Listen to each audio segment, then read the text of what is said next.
নমস্কার বন্ধুরা, আমার ইউটিউব চ্যানেলে তোমাকে স্বাগত। তো তোমরা দেখতে পাচ্ছ যে আমি একটা বই নিয়ে এসেছি। তো বইটা হচ্ছে crack, sub inspector of police, Kolkata police sergeant, sub inspector of civil defence, SY, sub inspector of excise, SY in civil defence, এইগুলোর মেনগুলো। এছাড়া পিএসসি মিসেলেনিয়াস আর পিএসসি ক্লার্কশিপ। তো এই সমস্ত এক্সামগুলো তোমাদের মেনের জন্য এই বইটা উপযোগী হবে। তো আজকে এই ভিডিওতে আমি তোমাদেরকে বলবো যে তোমাদের এইগুলোর মেনের জন্য বইটা কতটা সত্যিই উপযোগী হবে। এবং দেখো বইটাতে কী কী কন্টেন্ট রয়েছে সেগুলো আছে। ইংরেজি আছে, বাংলা আছে, পাটিগণিত আছে, রিজনিং আছে, জেনারেল স্টাডিজ আছে, এবং এটার লেখক হচ্ছেন লীলা রয়। এছাড়া বিভিন্ন রকম ডাব্লিউবিসিএস এবং ডাব্লিউবিসিএস এবং ডাব্লিউবিআরএস, ডাব্লিউবিপিএস, এইসব অফিসাররা এই বইটা এডিট করতে সহযোগিতা করেছেন। এবং এই বইটার পাবলিশার হলেন ব্রাইট একাডেমি। তো এরপর আমি দেখে নেবো বইটার কত দাম আছে। তো তোমরা দেখতে পাচ্ছ বইটার দাম লেখা আছে 690 টাকা। তো তোমরা এটা অফলাইনে 430 টাকা 40 টাকা এবং অনলাইনে ওই 480-90 টাকা এরকম দামে তো তোমরা বইটা পেয়ে যাবে। তো দেখো যে টপিকসগুলো আছে, ইংরেজি, বাংলা, পাটিগণিত, রিজনিং, জেনারেল স্টাডিজ। তো এইগুলোতে আমি তোমাদেরকে রেটিংগুলো দেবো 5-এর মধ্যে, আমার হিসাব অনুযায়ী বলবো যে কতটা উপযোগী। আর সামনে যে এক্সামগুলো আছে, এই সাব ইন্সপেক্টর অফ পুলিশ এটা আছে, কলকাতা পুলিশ সার্জেন্ট এটা আছে, আর এসওআই এই সিভিল ডিফেন্স, এই তিনটের এক্সাম আছে। তো প্রথম যে মেন এক্সাম হবে সিভিল ডিফেন্সের মেন এক্সামটা হবে, কারণ মাঠটা এটাতে হয়ে গেছে। আর সাব ইন্সপেক্টর অফ পুলিশ এটা এরপরে মাঠটা হবে, তারপরে মেনটা হবে। আর সার্জেন্ট কলকাতা পুলিশ এটার প্রিলিমিনারিটাই হয় না এখনও। তো এইগুলোর বিচারে আমি বইটাকে রিভিউ করব যে কতটা উপযোগী। তো দেখো প্রথমেই একটা ভালো জিনিস দিয়েছে, সেটা হচ্ছে তোমাদের দেখতে পাচ্ছ এখানে যে সিলেবাসগুলো, এক্সামগুলোতে সিলেবাসগুলো কত কেমন কেমন করে এক্সামের নাম্বারগুলো ডিভিশন করা আছে সেগুলো দিয়ে দিচ্ছে। Sub inspector of police, civil defence, Kolkata police surgeon, এগুলো ইংরেজিতে কত, বাংলায় কত, জেনারেল স্টাডিজে কত, অ্যারিথমেটিক কত, রিজনিং কত এবং টোটাল মার্কস কত হয়েছে, এগুলো সবই ডিটেলসে দেওয়া আছে। এবং নিচে তোমরা দেখতে পাবে যে এগুলো সব ডিটেলসের সিলেবাসগুলোও দেওয়া আছে। তো এগুলো মোটামুটি ভালোই জিনিস, তোমরা উপকারী পাবে। এবারে দেখো, এবারে যদি আমি টপিক্সে চলে যাই, তো প্রথমে আমি ইংলিশ। তো তোমরা দেখতে পাবে যে ইংলিশে তোমাদের প্রিভিয়াস ইয়ার, সেই প্রিভিয়াস ইয়ারের যে পরীক্ষাগুলো সেগুলো সমস্ত, এমনকি আইসিডিএস যে হয়েছিল সুপারভাইজারটা, তো সেইটারও মেনের যে কোশ্চেন, সেটা মেনের পেপারটা সেটাও দেওয়া আছে। এরপরে দেখো রিপোর্ট আছে, প্রিসিজ আছে, মানে ইংলিশ থেকে, বাংলা থেকে ইংরেজিতে ট্রান্সলেশন সেটাও আছে। এছাড়া গ্রামারের পোর্শন সেটাও দেওয়া আছে। এরকম ভয়েস চেঞ্জ, নারেশন, সিন্টোনিম, অ্যানোনিম, এসবগুলো আছে। এরপরে এরপরে আছে বাংলা। তো বাংলায় দেখো প্রিভিয়াস ইয়ারের পেপারগুলো এটাও আছে। এরপর আছে প্রতিবেদন, সারাংশ, ভাবার্থ, বঙ্গানুবাদ, ব্যাকরণ, এরকম সন্ধি, তো এগুলোই আছে। এরপরের দিকে দেখো সমাস, বানান শুদ্ধিকরণ, সমাজচরিত, ভিন্নন শব্দ, বাগধারা, বাচ্য পরিবর্তন, ডেসক্রিপটিভ যে লিখিত বড় বড় প্রশ্ন সেরকমও আছে। আর ব্যাকরণের পোর্শন সেটা হালকা করে টাচ দেওয়া আছে। এরপরে দেখো জেনারেল স্টাডিজ, সেটা তো প্রিভিয়াস ইয়ারের পেপারটা আছে। তো তোমরা দেখতে পাচ্ছ জেনারেল স্টাডিজের প্রিভিয়াস ইয়ারের পেপারটা আছে। এবং এরপরে দেখো যে অ্যারিথমেটিক পোর্শনটাতেও কী কী দেওয়া আছে, দেখো এলসিএম আছে, নাম্বার সিস্টেম আছে, অ্যাভারেজ আছে, রেশিও প্রপোর্শন আছে, মিক্সচার আছে, পার্সেন্টেজ আছে, প্রফিট লস আছে, টাইম ওয়ার্ক আছে, এগুলোই আছে, মেনসুরেশনও আছে, তো এগুলো আছে। এরপরে দেখো আছে তোমার রিজনিংয়ের পোর্শনটা দেওয়া আছে, ভার্বাল আর নন ভার্বাল দুটো রিজনিংয়ে দেওয়া আছে। তো আমি একদম ডাইরেক্ট প্রথমে আমি ইংলিশে চলে যাবো। দেখো প্রিভিয়াস ইয়ার পেপারগুলো অনেকগুলো আছে পরপর। তো প্রিভিয়াস ইয়ার পেপারগুলো জাস্ট তোমাদের কোশ্চেনটা আগের বছর কী এসেছে সেগুলো দেখলে তোমাদের সুবিধাই হবে। তো অত ভাইটাল জিনিস নয়। তো প্রথম আমি চলে যাব ইংলিশে। দেখতে পাচ্ছ যে প্রথম ইংলিশে রিপোর্টটা বার করি।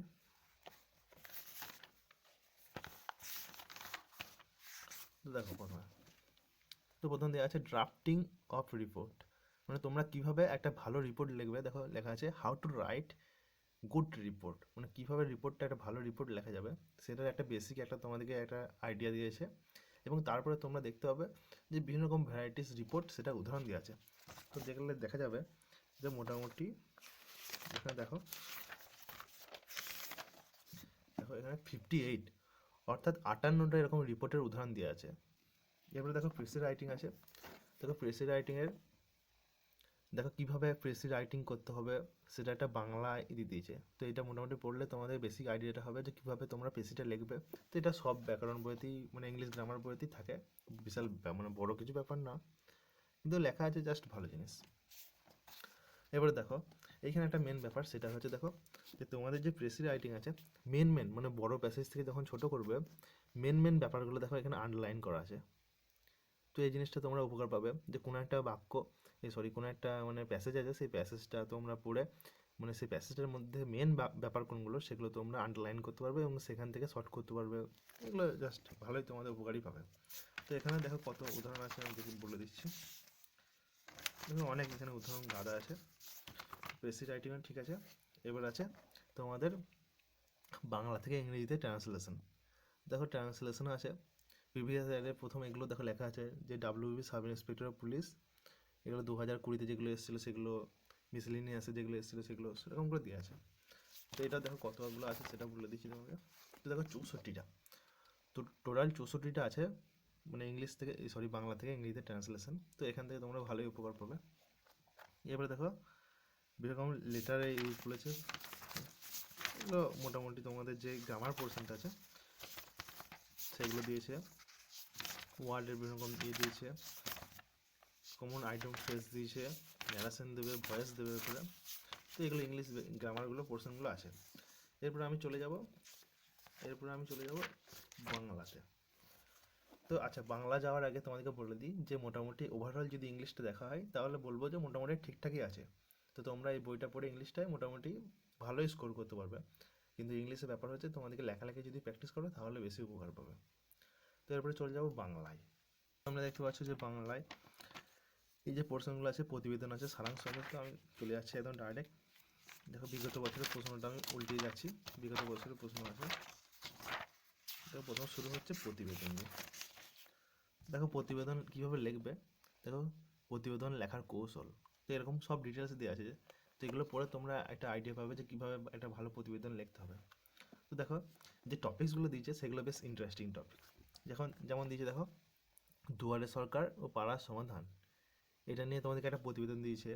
তারপর নারী জাতির শিক্ষা ও বাস্তবতা, এগুলো ধরো মোটামুটি অ্যাভারেজ, কিন্তু এটা হচ্ছে একটা ইভেন্ট মানে কারেন্ট ইভেন্টের টপিকস, এগুলো বেশ ইন্টারেস্টিং মানে পরীক্ষায় আসার মতো। এই পরিবেশ দূষণ যেমন দিয়েছে এগুলো যেমন কমন আসেই। তারপর শিক্ষা ব্যবস্থার নয়া মূল্যায়ন পদ্ধতি, এটা দেওয়া দিয়েছে, কারেন্ট ইভেন্ট, এরকম বিভিন্ন রকম দিয়েছে। তো মোটামুটি ঠিকঠাকই বলবো। এটা যেমন একটা ভালো জিনিস দিয়েছে সেটা হচ্ছে এই পঠন পাঠনের বিকল্প মাধ্যম হিসেবে অনলাইনে ক্লাস। তো লকডাউনে এটা অনলাইনে একটা গুরুত্বপূর্ণ ভূমিকা নিয়েছিল। তো এরকম ধরনের ইভেন্ট পরীক্ষায় আসতেই পারে। তো প্রতিবেদন বলবো ঠিকঠাকই আছে। তোমাকে বলে দিই মোট কটা প্রতিবেদন আছে।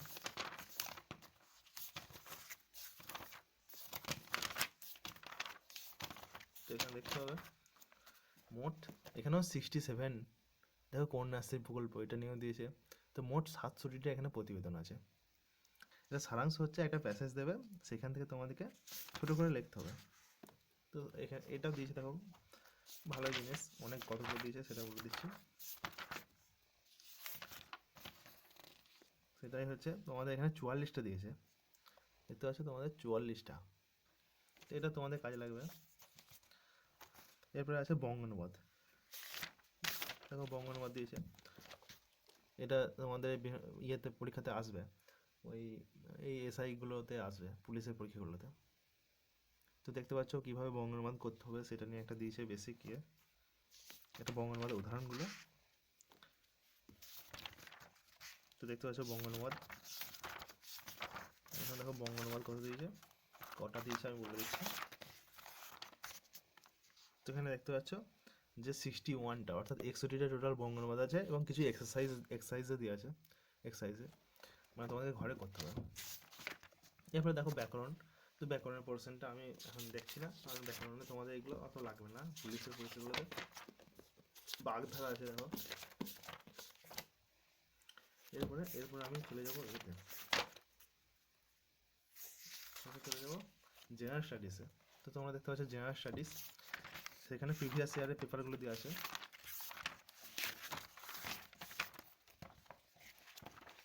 তো প্রিভিয়াস ইয়ারের পেপার তো এইখানে দেখো প্রিভিয়াস ইয়ার পেপারের পর দেওয়া আছে তোমাদের জেনারেল নলেজ। তো জেনারেল নলেজ বিভিন্ন রকম যে টপিকসগুলো, তো তোমাদের ভালো করে দেখায়।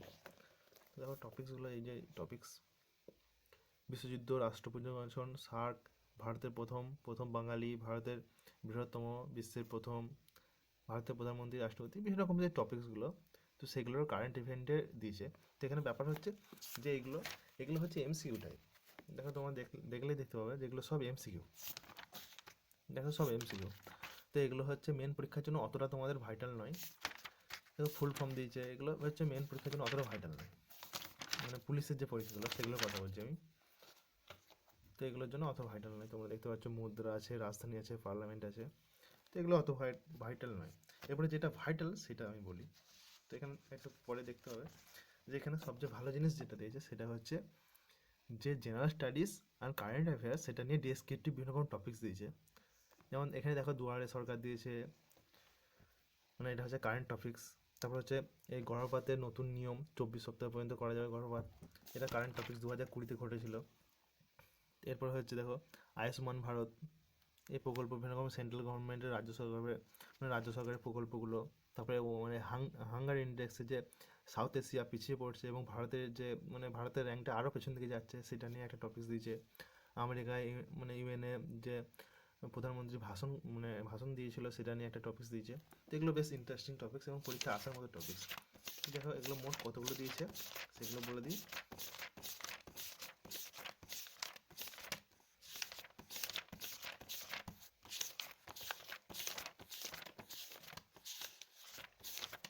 দেখো এখানে একটা ভালো দিয়েছে যে কোভিশিল্ড আর কোভ্যাক্সিন, এটা নিয়ে বিভিন্ন তুলনা করেছে যে কোনটা কীরকম কী। কারেন্ট ইভেন্টের একটা মানে বায়োলজিক্যাল একটা ব্ল্যাক ফাঙ্গাস, সেটা নিয়ে দিয়েছে। এগুলো ভালো জিনিস দিয়েছে। তো এখানে দেখতে হচ্ছে 77, 78, 80 অনেক দিয়েছে টপিক্স। পলিটিরও টপিক্স দিয়েছে, সায়েন্স, এরকম করে ভাগ করে দিয়েছে। তুমি দেখতে পাচ্ছ এখানে মোট কত আছে, 100। তো দেখতে পাচ্ছ মোট 100টা টপিক্স এখানে দিয়েছে। দেখো জালিয়ানওয়ালাবাগের হত্যাকাণ্ড বলে একটা টপিক্স দিয়েছে, ইতিহাসের বিভিন্ন টপিক্স দিয়েছে, সংবিধান দিয়েছে, আর মানে আইনের শাসন, এরকম করে প্রিভিয়াস ইয়ারের যেগুলো টপিকসগুলো দিয়েছিল সেগুলো দিয়েছে। তো আমি বলবো যেগুলো ঠিকঠাকই আছে, কিন্তু সমস্যা হচ্ছে যে এরকম যে তোমরা যদি প্রিভিয়াস ইয়ারে, আমি একটা কোশ্চেন খুলে দেখাই তাহলেই তোমরা বুঝতে পারবে। তো তোমরা দেখতে পাচ্ছ এখানে যে পশ্চিমবঙ্গের নিম্নোক্ত বিষয়ের উপর টিকা লিখতে বলছে: পর্যটন কেন্দ্র, কৃষি, শিল্প, অর্থনীতি। তারপর আইনের শাসন দিয়েছে। তারপরে বন নিধন কী, যে বিভিন্ন রকম টপিকসগুলো দিয়েছে, এই টপিকসগুলো হচ্ছে তোমাদের মানে ডিটেলসে আরও পড়তে হবে। আর এরপরে যদি আমি আরেকটা কোশ্চেন দেখি, সেটা এই 19-এরটা, সেটা দেখো তোমার দিয়েছে ভিটামিন দিয়েছে, পশ্চিমবঙ্গের অবস্থান দিয়েছে, ভারতীয় সংবিধান দ্বারা রক্ষিত নাগরিক, মানে ইকোনমি দিয়েছে, সুনামি দিয়েছে, সংবিধান দিয়েছে, মানে পলিটি দিয়েছে, এগুলো দিয়েছে। তো এগুলোর জন্য তোমাদেরকে ডিটেলসে ডেসক্রিপটিভ বইগুলো পড়া মানে পড়লে ভালো হবে। তো এরপরে আমি নেক্সট চলে যাব। তো নেক্সট হচ্ছে আমার অ্যারিথমেটিক পোর্শনটা। তো তোমরা অ্যারিথমেটিক পোর্শন দেখতে পাচ্ছ যে এই কন্টেন্টগুলো রয়েছে। তো আমি যদি দেখি, তো অ্যারিথমেটিক মোটামুটি আমার ঠিকঠাকই লাগলো, কিন্তু একটা মেন সমস্যা যেটা আমি দেখলাম সেটা তোমাদেরকে বলছি। সেটা হচ্ছে যে তুমি যদি দেখো অ্যারিথমেটিকের কোশ্চেনগুলো, দেখো কোশ্চেনগুলো হচ্ছে ইংলিশে, আর যে সমাধান দিয়েছে সেটা দিয়েছে বাংলায়। তো এটা একটু সমস্যা তোমাদের হতে পারে কারো। দেখো প্রতিটা যে কোশ্চেন দিয়েছে দেখতে পাচ্ছ তোমরা, কোশ্চেনটা দিয়েছে ইংলিশে আর সমাধান করেছে বাংলায়। যে কোনো টপিক্স আমি দেখলাম, দেখে আবার একটা টপিক্স বার করছি, হলো এই মিশ্রণের। দেখতে পাচ্ছ কোশ্চেনটা আছে ইংলিশে আর সমাধানগুলো দিয়েছে সব বাংলায়। এটাই ব্যাপার। এর জন্য তোমরা সুবিধা হবে, কারণ মানে অসুবিধার কিছু নেই, কারণ এখানে দেখো তোমাদেরকে ইয়েটা দিয়ে দিয়েছে, দেখিয়ে দিচ্ছে সেটা তোমাদের ইংলিশের যে বেসিক যে মানে টার্মগুলো সেগুলো দিয়ে দিয়েছে। এভারেজ মানে গড়, মাল্টিপল মানে গণিতক, লিস্ট মানে ক্ষুদ্রতম, এগুলো যে মানে বেসিক যেগুলো লাগে সেগুলো দিয়ে দিয়েছে। তো এটা বাংলায় করলে বাংলায় করতে পারতো, কি ইংলিশ করলে ইংলিশ, এটা হলে ভালো হতো। তাছাড়া ওভারঅল মোটামুটি ম্যাথসটা ঠিকঠাকই আছে। তবে সবচেয়ে বেটার হবে যদি তোমরা ক্লাস 8, 9, 10 এইসবের যদি যে স্কুলের যে ম্যাথ বইটা আছে সেগুলো যদি প্র্যাকটিস করো, ওটা সবচেয়ে বেটার হবে। এরপরে দেখো, এরপরে যেটা পোর্শনটা আমি যাবো সেটা হচ্ছে রিজনিং পোর্শনতে। আচ্ছা, মেনসুরেশনের পরে আছে রিজনিং। দেখো হচ্ছে রিজনিং পোর্শনটা। তো রিজনিংয়ে দেখতে পাচ্ছ ভার্বাল নন ভার্বাল করে দেওয়া আছে। এবারে দেখো রিজনিংয়ের প্রিভিয়াস ইয়ারের যে বিভিন্ন রকম কোশ্চেন, ইন্টারেস্টিং কোশ্চেনগুলো যেগুলো পুলিশে এসেছিলো সেগুলো দেখো। যেমন ওই ইফ টিচিংয়ের বিরুদ্ধে তোমাদের একটা অভিযোগ জমা পড়েছে, যে যখন 4টে কেস বলে দিয়েছে সেটার মধ্যে কোনটাতে আমার মনে হয় সাসপেক্ট হওয়া উচিত সেগুলো দিয়েছে। এগুলো জাস্ট ইন্টারেস্টিং কোশ্চেন। আরেকটা কোশ্চেন দিয়েছে যেমন তোমাদের দেখতে পাবে যে আপনি কোনো একটা থানায় ভারপ্রাপ্ত অধিকারী, একদিন থানায় নবনিযুক্ত সাব ইন্সপেক্টর আপনার মানে নক করে বললেন যে কিছু ডকুমেন্টস সেটা হারিয়ে গেছে, মানে গুরুত্বপূর্ণ ডকুমেন্টস। এই যে ইন্টারেস্টিং টপিকসগুলো ছিল সেগুলো নিয়ে যে 4টে করে অপশন কি 3টে করে অপশন দিয়েছিল, যে আপনাকে চুজ করতে হতো যে কোনটা সঠিক উত্তর। তো এগুলোর যে অ্যান্সারগুলো সেই অ্যান্সারগুলো দিয়েছে। তো এটা বেশ ভালো জিনিস। আবার সে একটা দিয়েছিল যে গাড়ি মানে দুটো চৌমাথার মোড়ে একটা গাড়ি একটা গাড়িকে মানে ক্র্যাশ করেছে, সেটা কোন দিক থেকে কোন দিকে আসছিল, এই যে টপিক্সটা, এগুলোর সমাধানগুলো সবই দিয়ে দিয়েছে। তো এগুলো বেশ ভালো জিনিস। তো তোমরা দেখলেই দেখতে পাবো উত্তরগুলো সব দেওয়াই আছে। এবারে আসি আমি পরের পোর্শনগুলো। তো তোমরা দেখতে পাবে মোটামুটি ঠিকঠাকই আছে, কিন্তু আমি রিজনিংয়ে দেখলাম যেমন ভেন চিত্র দেখছি সমস্যা আছে, মানে দু একটা দেখলাম উত্তর ভুল আছে, এখানে দেখলাম আমি যে গণ্ডগোল আছে। তো ভেন চিত্রটা এখানে সমস্যা দেখলাম, দু এক জায়গায় আমি দেখলাম যে উত্তরের অপশানে ভুল আছে। তো আমি রিজনিং পোর্শনটা দেখলাম যে ঠিকঠাক নাই, মানে খুব অল্প জায়গার মধ্যে রিজনিংটা করতে চাইছে, কিন্তু মানে ঠিকঠাক আমার রিজনিং পোর্শনটা এই বইটা আমার পছন্দ হলো না। আর তাছাড়া আরেকটা মেন যে সমস্যা সেটা হচ্ছে যে তোমরা কোশ্চেনে দেখতে পাচ্ছ যে রিজনিংয়ে মোট 25 নম্বর থাকে, সেখানের মধ্যে একটা 5 নম্বর দেখতে পাচ্ছ যে কোনো মানে এটা এমন একটা কোশ্চেন দিচ্ছে সেটা মানে মানে এক্সপেক্ট করবে না, আনএক্সপেক্টেড কোশ্চেন। সেটা হলে যে এরকম করতে হতে পারে, মানে পড়ে তোমার যেটা মনে হবে সেটা লিখতে হবে। তো এরকম ধরনের যদি কিছু উদাহরণ দিত, সেই উদাহরণগুলো যদি মানে দিল তাহলে ভালো হতো, কিন্তু এই বইটাতে ওরকম টাইপের কোনো উদাহরণই নেই। তো এই বইটার ওইটা একটা সমস্যা, ওরকম ধরনের উদাহরণ মানে হলে খুবই মানে বইটা আরও বেটার লাগতো। তো মোটামুটি ঠিকঠাকই আছে। তো ওভারঅল বললে আমি ইংরেজিতে 5-এর মধ্যে 4.5, বাংলাতেও 5-এর মধ্যে 4.5 দেবো, পাটিগণিতে 5-এর মধ্যে ওই আমি 4 দেবো, আর জেনারেল স্টাডিজ সেটায় 5-এর মধ্যে আমি 3.5 দেবো। 3.5 দেবো কারণ হচ্ছে যে ওই এখানে ইতিহাস, ভূগোল, জীবনবিজ্ঞান এই পোর্শনগুলো আরও মানে পোর্শন আর যদি অ্যাড করা থাকতো তাহলে বেটার হতো, কিন্তু মোটামুটি ঠিকঠাক আছে। এগুলোর জন্য তোমাদেরকে ক্লাস 9-10-এর বইগুলো পড়তে হবে। আর রিজনিং আমি 5-এর মধ্যে এটাকে 3 দেবো। এবং পুলিশের জন্য যে গুরুত্বপূর্ণ যে টপিকগুলো আছে, যেমন কার অ্যাক্সিডেন্ট আছে, তাছাড়া কোনো একটা মানে পুলিশের অফিসার হিসেবে কী দায়িত্ব নিতে হবে, কী কর্তব্য নিতে হবে, এরকম সেই সিচুয়েশনাল যে কোশ্চেনগুলো দেয় সেগুলোর জন্য এটা কোনো উদাহরণ নাই বইটার। এটা হচ্ছে সবচেয়ে বইটার খারাপ মানে খারাপ দিক দিয়ে গেলাম। তো ওভারঅল মোটামুটি ঠিকঠাকই ভালো বই। তো তোমরা নিলে নিতে পারো বইটা। তো যদি ভিডিওটা ভালো লাগে তাহলে অবশ্যই লাইক দিতে হবে, আর এরকম ভিডিও পেতে আমার চ্যানেলটি সাবস্ক্রাইব করে না।